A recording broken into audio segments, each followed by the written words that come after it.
বন্ধুরা সবাই কেমন আছো? মাম্মাকে সকালবেলা স্নান টান করিয়ে দিয়ে ওকে রেডি করাচ্ছিলাম। ওকে বলেছি পুজোতে যাব, তাই ও খুব খুশি মনে রেডি হচ্ছে। নাহলে ও রেডি করাতে একটু দুষ্টুমি করে, একদম দুষ্টুমি করছিল না, পুজোতে যাবে বলেছে বলে। তাই ও পুজোতে যেতে খুব ভালোবাসে। তারপর আমি ওকে রেডি করিয়ে দিয়েছি যাওয়ার জন্য। দেখো রেডি হয়ে গেছে, ও বসে আছে। ওর আঙ্কেল ওকে নিয়ে গিয়েছে, ওকে আগে পাঠিয়ে দিয়েছি, আমি একটু পরেই গিয়েছিলাম। প্রতি বছর কালী পুজোর দিনেই গণেশ পুজো করা হয় অফিসে। এই বছরও হলো। তারপর উপরে লঙ্কা, লেবু, চাল কুমড় টাঙিয়ে দিয়েছে। প্রতি বছরেই লাগানো হয়, এই বছরও লাগিয়ে দিয়েছে। তারপরে ফুল টুল দিয়ে চারিদিকে সাজিয়ে দেওয়া হয়েছে, খুব ভালোই লাগছিল। আর তারপর আরেকটা চাল কুমড় দিয়ে চারিদিকে ঘোরাচ্ছিল। এখানে নিয়মগুলো একটু অন্যরকম, আমার কিন্তু খুব ভালো লাগে তাদের নিয়মগুলো দেখতে। চারিদিকে ঘুরিয়ে তারপর চাল কুমড়টাকে মধ্যেখানে রেখে এটা ফাটিয়ে দিবে, ওটার ভিতরে কুমকুম দিয়ে তারপর ফাটানো হয়। তারপর দরজার দুই সাইডে দিয়ে রাখে। তাদের নিয়মগুলো তোমাদের কেমন লাগে অবশ্যই কিন্তু জানিও। আমিও মাঝে মধ্যে কিন্তু তোমাদের সঙ্গে শেয়ার করি তাদের নিয়মগুলো।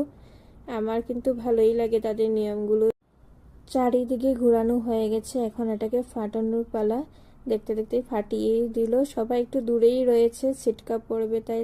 তারপর ঠাকুরমশাই বলে দিচ্ছিল দুনো সাইডে রাখার জন্য রেখেছে। বড়মশাই সকাল ঘুম থেকে উঠেই চলে এসেছে পুজো দেওয়ার জন্য, পুজোর আয়োজন করার জন্য। সবাই এসেছে এখানে, যারা যারা কাজ করে সবাই এসেছে।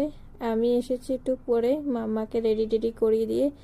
মাম্মাকে নিয়ে এসেছিল ওর আঙ্কেল, আমি পরে এসেছি ঘরটা আটিয়ে। তারপর আমি ফুল টুল সাজিয়ে দিচ্ছিল, সেইগুলো আমি একটু করে ভিডিও করছিলাম। আর সবাই ভিতরেই রয়েছে। এই দেখো চাল কুমড় ফাটিয়েছে, ওটার চারিদিকে ছড়িয়ে পড়েছে। তারপর সবাইকে প্রসাদ দেওয়ার জন্য রেডি করছে।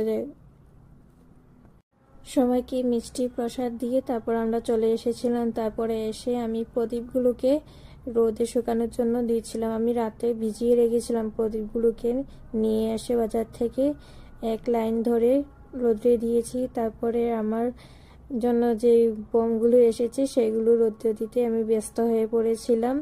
মাম্মা খুব খুশি ও এগুলো দেখে। প্রতি বছরের থেকে এইবার একটু বেশি আছে। আমি তো খুবই খুশি হয়েছি, আমার এতগুলো একসাথে এসেছে, মানে ফোটাতে পারবো, সেই জন্য আমি অনেক অনেক অনেক খুশি। এই ছিল আমার কালী পুজোর ভিডিও। তোমাদের কেমন লেগেছে অবশ্যই কিন্তু জানিও। দেখো আমি এক লাইন দড়িয়ে